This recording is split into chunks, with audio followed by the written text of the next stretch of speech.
Meus irmãos, a paz do Senhor, nós estamos para mais uma aula, da nossa querida Escola Bíblica Dominical, lição de número 9. Vamos falar sobre Paulo e a sua dedicação aos vocacionados. A nossa revista tem, a nossa lição de hoje, ela tem um textuário muito interessante que será comentado em um dos tópicos da lição, que diz assim: olhai por vós mesmos e por todo o rebanho, sobre o que o Espírito Santo vos constituiu bispos, para apacentardes a igreja de Deus, que ele resgatou com seu próprio sangue. É um conselho que Paulo estava dando aí aos novos obreiros para estarem olhando por si mesmo e também pelo rebanho do Senhor. Olha o que diz a verdade prática. No reino de Deus, a liderança mais antiga zela pelas lideranças mais novas. Os jovens vocacionados precisam de cuidado e zelo. E isso é o que a lição vai estar trazendo, o que a lição vai estar ensinando para nós nesta oportunidade. A lição de domingo anterior, eu disse que ela era muito apropriada para obreiros, pois falava do discipulado, mas também para a igreja. E a lição de hoje continua com o mesmo teor, uma lição que tem muitos ensinamentos para toda a igreja, porém em especialidade para obreiros, para pastores, principalmente lideranças maiores, que têm aí uma maior responsabilidade, que tem muitos liderados que precisam ser reconhecidos, precisam ser instruídos, como diz a verdade prática, precisam de zelo e cuidado. Então nós vamos estar estudando aí, o texto da lição está em Atos 20, do versículo 17 ao 34, a gente não lê essa leitura para ganhar um pouco de tempo, mas já vamos direto ao primeiro tópico da lição, que fala Éfeso, o ponto de aprendizado dos vocacionados, primeiro ponto de partida. Em lição anterior, como falamos, vimos que Antioquia foi o lugar de desenvolvimento vocacional do apóstolo Paulo, era o início do trabalho da igreja, estava iniciando, e nós aprendemos que ali tinha muitos sábios, muitas pessoas, profetas, inteligentes no ensinamento. Entre eles estava também Paulo, que era chamado ali no capítulo 13 de Atos, enviado pelo próprio Espírito Santo, com Barnabé e Saulo, e mais alguns outros que ali estavam. Mas agora em Éfeso, o apóstolo permanece por mais tempo, e por isso dali surgiu um local estratégico para formar novos discípulos. Então, de acordo com o que Paulo fala, que Paulo apresenta, e o que está escrito aí no capítulo 20, que foi o texto da nossa aula, o texto bíblico, Éfeso se tornou um local estratégico para o aprendizado, para a instrução de pessoas que estariam assumindo novos trabalhos, novas frentes de trabalho. E dali Paulo estava instruindo novos irmãos. Então veja bem, assim, preparar os seus colaboradores vocacionados para atuar nas igrejas da Ásia era uma tarefa importante, pois o ministério de Paulo já estava mais independente. Irmãos, isso aqui é interessante. O ministério de Paulo já estava mais independente de Jerusalém, embora não perdesse a comunhão com a igreja mãe. Ou seja, Paulo estava formando pessoas, instruindo pessoas, porque ele tinha um chamado, como a gente viu na lição passada, o seu ministério era distinto, ele era um discipulador distinto dos demais. Deus o havia separado, Deus o havia designado como apóstolo dos gentios. Então ele tinha um ministério praticamente independente de Jerusalém, já nessa altura, porém, diz aqui que ele não perdera a comunhão com a igreja mãe, ou seja, ele mantinha-se ligado com os demais apóstolos que já eram antes dele, mas ele tinha um ministério agora, digamos assim, independente. Ele próprio estava como apóstolo autorizado, enviado, comissionado, escolhido, separado por Jesus. Ele estava autorizado a colocar pessoas como liderança. Ele estava separando obreiros, estava preparando pessoas, mas para isso ele preparava, para isso ele ensinava, ele instruía. Veja bem o ponto 2. Paulo e o despertamento das novas vocações. O ministério de Paulo tornou uma proporção muito ampla. Era um ministério internacional, olha que coisa interessante, para levar as boas novas aos centros culturais do mundo. E ele não podia atuar sozinho. Paulo ia alcançar os gentios. Gentios, quando se fala gentio na Bíblia, está falando das demais nações além de Israel. Então ele tinha um campo muito grande para alcançar e sozinho ele jamais conseguiria.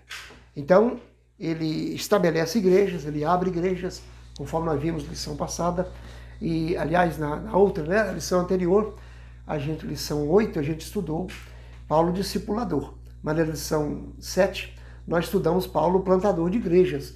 Então ele plantava igreja, discipulava, ensinava, e aqui ele está colocando lideranças, ele está colocando pessoas para fazer ou dar sequência no seu trabalho. Então era um ministério internacional, porque ele ia alcançar outras regiões, como alcançou a África, a Europa e assim por diante.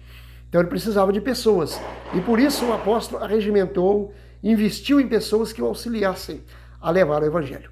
Podemos citar nomes, aí está citando o nome de Timóteo, Sópatro, segundo Trófimo, Tíquico, Tito, Aristarco, Filemon, Gaio e tantos outros, né? São pessoas que Paulo prepara no seu ministério, ele desperta, ele vê essas vocações despertando e ele então prepara essas pessoas para estar fazendo a obra de Deus. O terceiro ponto vai mostrar Paulo um mestre inspirado. Eu estou correndo um pouco com esse primeiro tópico, porque ele é assim ele é bastante claro, e o assunto do terceiro tópico, o segundo e terceiro, eles são vão trazer mais assuntos interessantes para nos ajudar na compreensão do valor dessa aula. Então vamos lá, Paulo, um mestre inspirado. O apóstolo Paulo aproveitou a boa vontade de seus filhos na fé para o aprendizado no Evangelho. Nesse sentido, ele tornou-se um mestre inspirado para os que ouviram. Ele se tornou uma pessoa inspirada porque ele tinha um ministério voltado para o poder de Deus e ele tinha revelações. Aqui vai dizer que Paulo ele recebe as revelações do próprio Senhor Jesus e por isso ele passa a ser uma pessoa visto como inspirado por Deus e passa a reunir, né, os vocacionados para lhes dar instruções de como pastorear a igreja local. Não por acaso temos 3 epístolas paulinas denominadas de cartas pastorais. São as cartas de 1 e 2 Timóteo e a carta de Paulo a Tito, que ele escreve dando conselhos pastorais a esses jovens pastores que estão aí fazendo a obra de Deus, no caso Timóteo e Tito. Então, as instruções,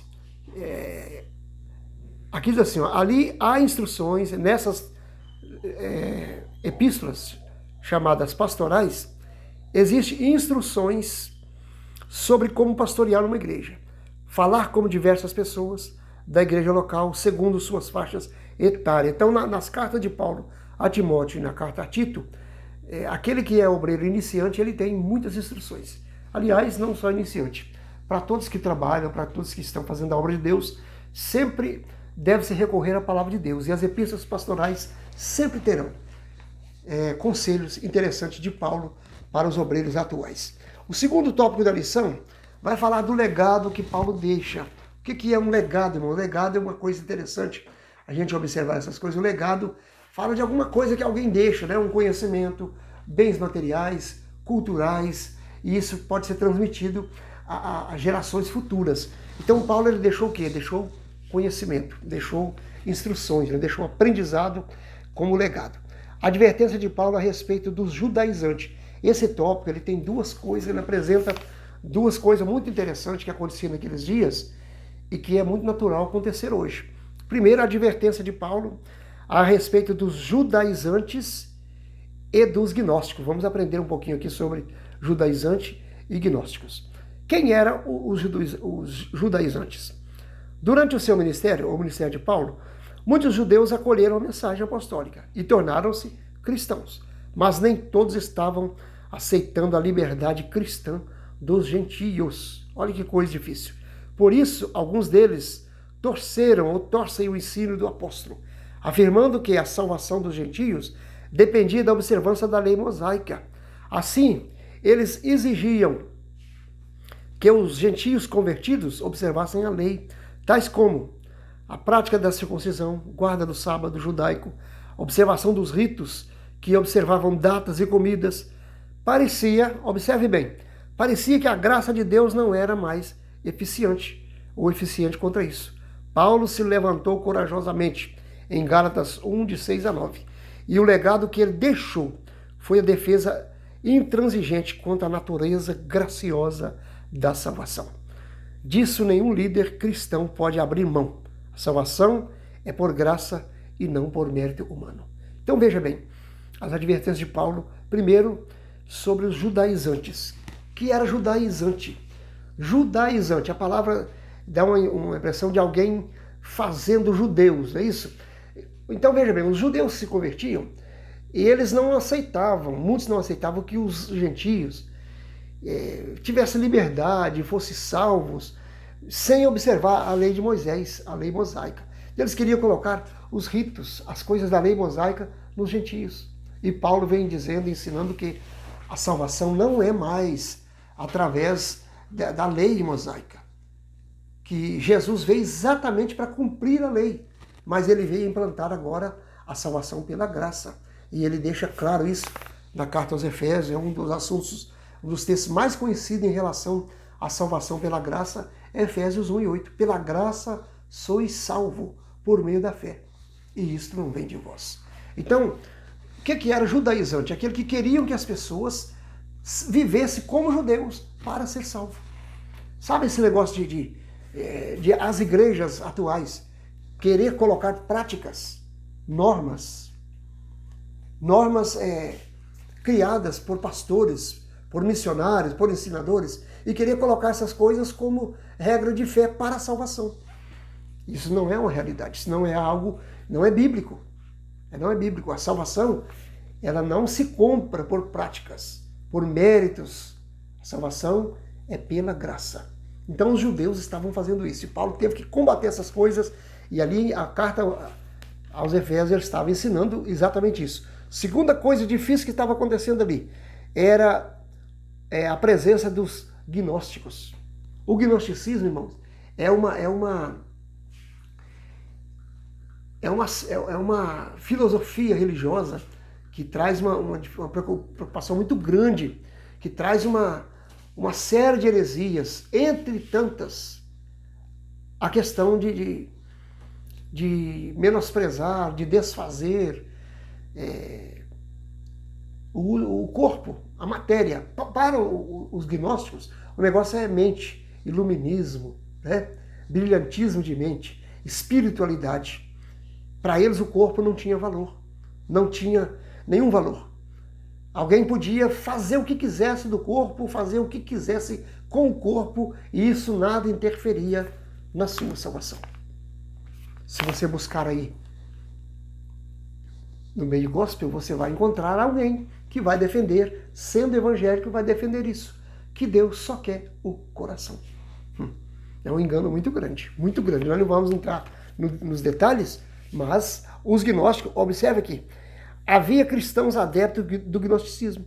Eles acrescentavam elementos filosóficos à fé cristã, que corrompiam a sã doutrina. Era uma filosofia prejudicial ao evangelho que Paulo ensinou. Os gnósticos se consideravam mais espirituais. Aqui nós já estamos vendo, se alguém se considera muito espiritual, ele está associando a um pensamento. Não estou chamando de gnóstico os que se dizem espirituais. Não, estou dizendo que alguém que extremar a espiritualidade, ele pode estar associando a um pensamento gnóstico, certo? Então, se consideravam espirituais, mais espirituais que os demais, mais espirituais do que os outros. Por quê? Porque para eles o espírito era mais importante que o corpo e ensinavam que o corpo é matéria imprestável. E aí Paulo vem ensinando o seguinte: o mesmo Deus de paz vos santifique em tudo. Falando aos Tessalonicenses, no capítulo 4, capítulo 5, versículo 23. Ele fala: e o mesmo Deus de paz vos santifique em tudo, e todo o vosso espírito e alma e corpo espírito e alma e corpo. Tricotomia. Sejam conservados plenamente irrepreensíveis para o dia da vinda de Cristo. Então, o Paulo combateu essa heresia de que o corpo não tinha valor. Ele ensinou aos coríntios que o corpo é o templo, a morada do Espírito Santo. E por isso ele não podia ser tratado de qualquer maneira. O corpo realmente é a presença, ou melhor, é o templo do Espírito Santo e ele tem valor para Deus. Tanto é que o nosso corpo será ressuscitado caso Jesus venha e nós já tenhamos partido para a eternidade, como os demais que já partiram. Haverão de ressuscitar e receber um corpo glorioso. Paulo fala de um corpo incorruptível. Ele fala isso em 1 Coríntios 15, quando ele trata da ressurreição. Ele fala de um corpo incorruptível. João, no capítulo 3 da sua primeira epístola, ele fala de um corpo glorificado igual ao de Jesus. Igual não em essência, mas em glorificação. Em semelhança, ou seja, glorificado, não terreno. Um corpo celestial. É isso que ele está dizendo, né? Então, da implicação desse ensino, resultava a banalização da graça de Deus. Ou seja, as pessoas menosprezavam a graça salvadora. Aquele favor que não se merece, que estava trazendo a salvação a todos os homens. Eles banalizavam isso e diziam, a gente tem que fazer isso e fazer mais isso e fazer isso, e isso não precisa ser feito, e o corpo não tem nada a ver, e não preocupe não.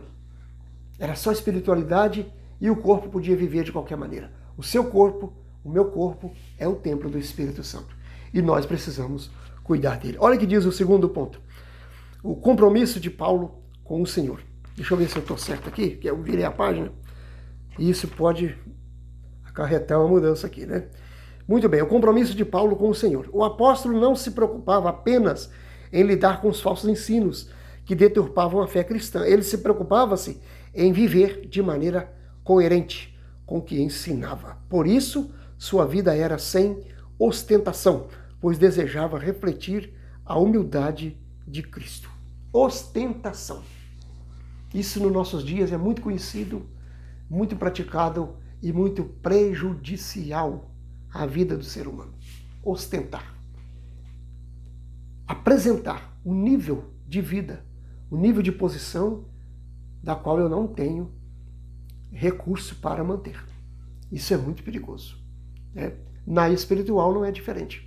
Paulo aqui diz que ele tanto preocupava em combater os ensinos falsos, como ele se preocupava em viver corretamente, com vida humilde, né? Cuidadosa no ensino da palavra, tomando cuidado para não ter ostentação, mas pois desejava refletir a humildade de Cristo. Em sua despedida dos obreiros de Éfeso, Paulo procurou deixar um testemunho de amor ao Senhor e à sua igreja. Nesse sentido, aprendemos com Paulo que não podemos pensar numa coisa e desejar e executar outra. O coração tem que estar, né, na obra. Se você está fazendo a obra, o seu coração precisa estar ali. Assim é viver numa profunda incoerência e confusão espiritual. Quando alguém diz fazer algo, mas na realidade não faz. Né? Temos que ter coerência com o que falamos, coerência com o que pregamos, com o que ensinamos e vivemos. É muito interessante. Terceiro tópico para nós concluir. Estamos fazendo uma aula um pouco mais rápida, a gente tem tomado muito tempo com as nossas aulas e às vezes isso não é tão interessante. O mais importante é a gente buscar alguns pontos interessantes da lição e a gente vai para a igreja. Eu sempre aconselho os irmãos, não fique só vendo vídeos. Vá para a escola, vá para a sua igreja, participe da aula e ali você pergunta aquilo que você não conseguiu ouvir aqui ou de outros vídeos, aquilo que você quer comentar, dar uma opinião, participar lá na igreja, lá na sua escola, faz isso, é muito importante. Caso você queira também, nesse vídeo, você fazer uma pergunta, fazer um comentário, deixar um questionamento, tudo isso é interessante e vai nos ajudar. E aproveitando, você deixa aí também o seu joinha, se você gostar, e compartilhe com alguém, passe esse vídeo para outra pessoa. Se você ainda não é inscrito, inscreva no canal, deixa aí o sininho ativado, porque aí o YouTube vai estar te avisando sempre que a gente colocar um vídeo, e você vai estar sempre compartilhando também com outras pessoas, nos ajudando a levar a palavra de Deus. Vamos para o terceiro ponto, porque o terceiro tópico, né, nós queremos concluir, deixando aí uma vontade de ouvir mais para você ir para a casa de Deus. sobre o desprendimento do obreiro para realizar a obra de Deus. Isso aqui, irmãos, é muito profundo. Paulo faz um apelo aos líderes, né? Esse apelo tem 3 aspectos aqui, 3 características diferentes. Primeiro, ele fala sobre o desprendimento do obreiro para realizar a obra de Deus. O apóstolo fala sobre desapego material na vida do obreiro. O versículo 24 mostra que Paulo tinha um coração livre da avareza e da ganância. Um obreiro, um pastor, um pregador, um ensinador, ele tem, biblicamente, o direito de ser, como que eu vou dizer? O direito de receber alguma coisa para fazer o trabalho do Senhor. Paulo diz que o obreiro é digno do seu salário, mas ele precisa executar o trabalho, é lógico. Agora, a ganância pelo dinheiro não pode fazer parte da vida de um obreiro. Não, de maneira alguma.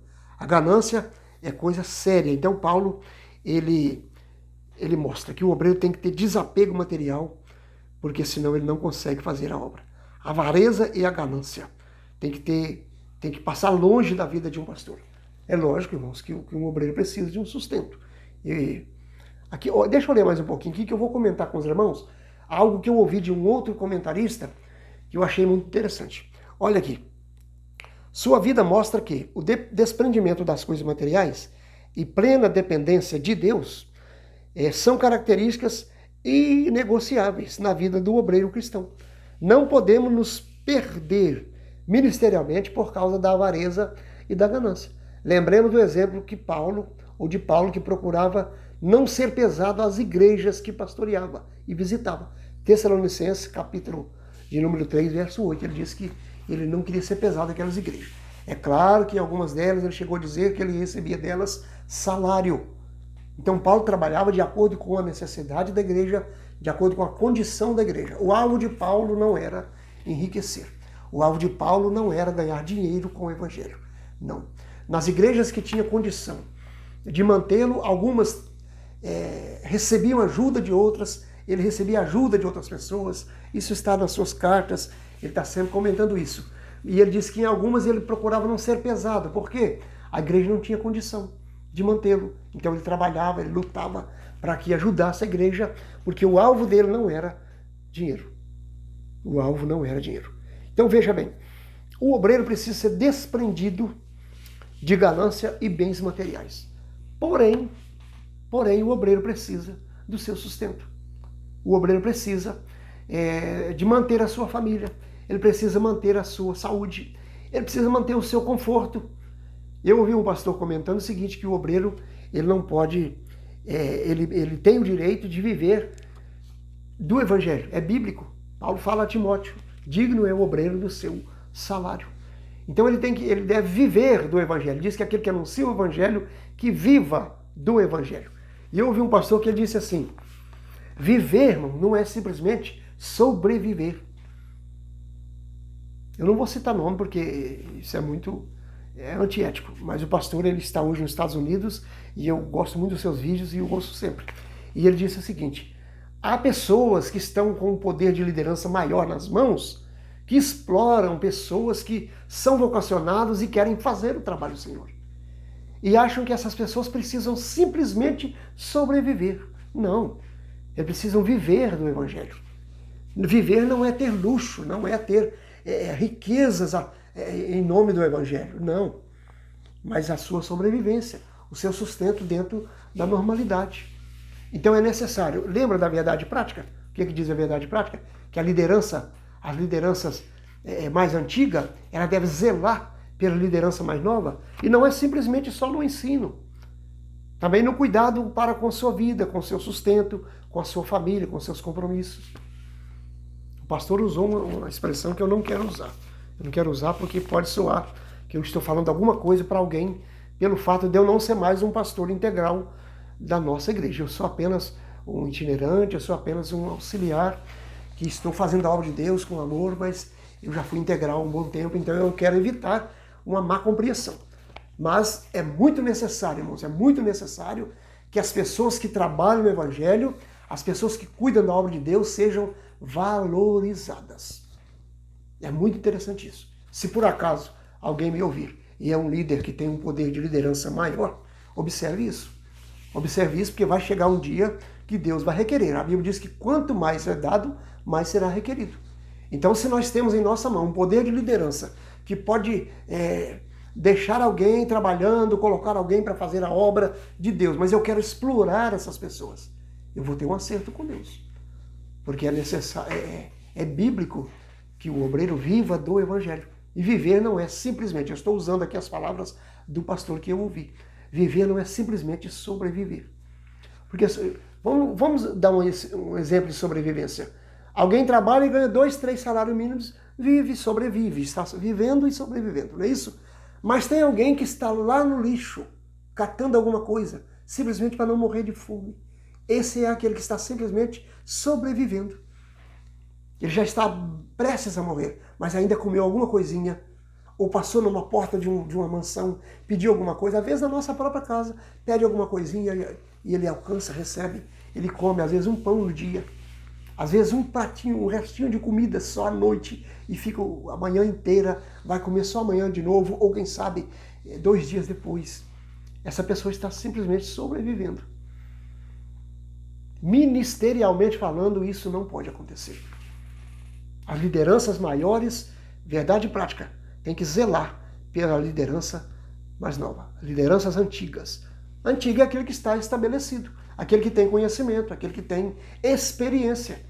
Paulo era essa pessoa de experiência, estava zelando pelos mais novos, ensinando e instruindo, e no entanto dizendo que eles deveriam também viver do Evangelho. Vamos mais um pouco aqui. Então o primeiro apelo de Paulo aos líderes era o desprendimento de coisas material. Isso fala de alguém não ir pastorear ou assumir uma igreja pensando em juntar dinheiro. Não. Você vai pastorear por amor à obra, por vocação ao ministério. Lógico que a liderança vai olhar para você e dizer, ele precisa ser assistido. É isso que precisa acontecer. Segundo ponto, sobre o cuidado pessoal do obreiro. É outro apelo de Paulo. Ele fala assim, Paulo tinha uma liderança exemplar diante das pessoas, mas ele sabia que isso não bastava. Por isso, no versículo 28, ele diz, é o versículo textual do nosso. Ele fala, olhai por vós mesmos. Assim, aconselhou os obreiros que olhassem para si mesmo. Às vezes, na caminhada ministerial, tendemos a passar a ideia de super-homens. Isso não é realidade, irmãos. Pastor não é super-homem, não. Entretanto, a experiência nos ensina que não somos intocáveis pelas circunstâncias externas. O pastor, o dirigente, o obreiro, o missionário, o apóstolo, o líder, ele é sujeito, ele é passivo a problemas, a doenças, a adversidades, assim como todos, né? Então é preciso cuidar do corpo, da alma e do espírito. Então o obreiro precisa cuidar. Assim, antes de cuidar do rebanho de Deus, o obreiro deve zelar pela sua saúde em 3 esferas. Antes de zelar da igreja, irmãos, ele precisa disso, zelar da sua saúde física, emocional e espiritual. Na igreja isso aqui dá um bom comentário, um tempo maior, um bom comentário. Zelar da saúde física, alimentar bem, dormir bem, fazer exercícios na hora necessária, tudo isso é interessante, tudo isso é bom. Emocional, viver bem emocionalmente. O obreiro não precisa ser, por causa que ele é pastor, não precisa ser aquela pessoa de cara fechada, cara ruim, não dá uma risada, não faz uma brincadeira. Não, isso faz mal. Isso faz mal. Pesquise sobre o sorriso para você ver. Eu não vou falar não, pesquise sobre o sorriso. Quantos benefícios que tem o sorriso. Procure, você vai ver que coisa boa. Porque alguém acha que por ser pastor ele tem que ser cara feia, cara fechada, cara ruim, sério, não conversa, não brinca, não dá atenção para as pessoas. Isso é atrasado, irmão, isso é antiquado. Não existe. O obreiro precisa ser... E cuidar emocional fala também de lazer, de diversão. O obreiro precisa ter um lazer, precisa ter uma descontração com a sua família, com seus amigos, com seus colegas. Lógico, tudo dentro da moralidade e dentro da normalidade, né? Depois cuidar. Aqui não está numa ordem lógica, mas estamos lendo conforme está escrito, né? Ele precisa cuidar da saúde física, emocional e espiritual. Cuidado espiritual é orando, lendo Bíblia, jejuando, consagrando, estudando. É isso, indo para a igreja, servindo a Deus, fazendo a obra de Deus, buscando a Deus em oração, comunhão com Deus, cuidar da vida espiritual. Se o obreiro não cuidar da vida espiritual, ele pode até ter um bom cuidado físico e emocional, mas se não tiver um cuidado espiritual acima de tudo, ele não vai bem. Terceiro tópico para nós terminar, terceiro subtópico, é sobre a ameaça de lobos cruéis no rebanho de Deus. A metáfora dos lobos cruéis se refere aos falsos mestres que incutiam doutrinas estranhas na mente dos incautos. Esses lobos eram predadores espirituais do rebanho de Deus. Isso existe, está cheio. Jesus falou que, como no meio dos homens, né? No meio dos homens iam ter falsos mestres, no meio de vós, falsos profetas, falsos pregadores, chamado aqui de lobos, predadores das ovelhas ou do rebanho de Deus. Portanto, estejamos atentos contra os predadores que atacam o rebanho do Senhor. Precisamos desempenhar com fidelidade o nosso papel de guardiões e protetores do rebanho de Deus. Eu falei na lição passada que o obreiro, ele deve estar atento às necessidades da igreja para promover um estudo bíblico de acordo com a necessidade de tal. Isso é proteger o rebanho. O obreiro deve estar ensinando a respeito das preocupações locais, a respeito do vento de doutrina que ronda a região, o estado, a cidade que ele está, o bairro que ele está. Então é necessário que os ensinadores, os pregadores, tomem esse cuidado de proteger as ovelhas, porque elas precisam de proteção. Foi para isso que Deus chamou, para ensinar, para guardar as ovelhas, ajudar o rebanho do Senhor. Então que Deus te abençoe, que você permaneça sendo um bom pregador, um bom pastor, um bom obreiro, um bom vocacionado. Falou de vocacionado, a gente falou um pouco disso, mas Paulo estava cuidando dos vocacionados, que eram, na verdade, aquelas pessoas que tinham um chamado para fazer a obra. E a lição passada nos ensinou que Paulo, ele fundava uma igreja, instaurava uma igreja, e ele ensinava, discipulava as pessoas e preparava alguém. Aqui ele deixou Tito em Creta, e você, eu disse que você ficaria em Creta para você colocar em ordem algumas coisas e estabelecer presbíteros nas demais igrejas.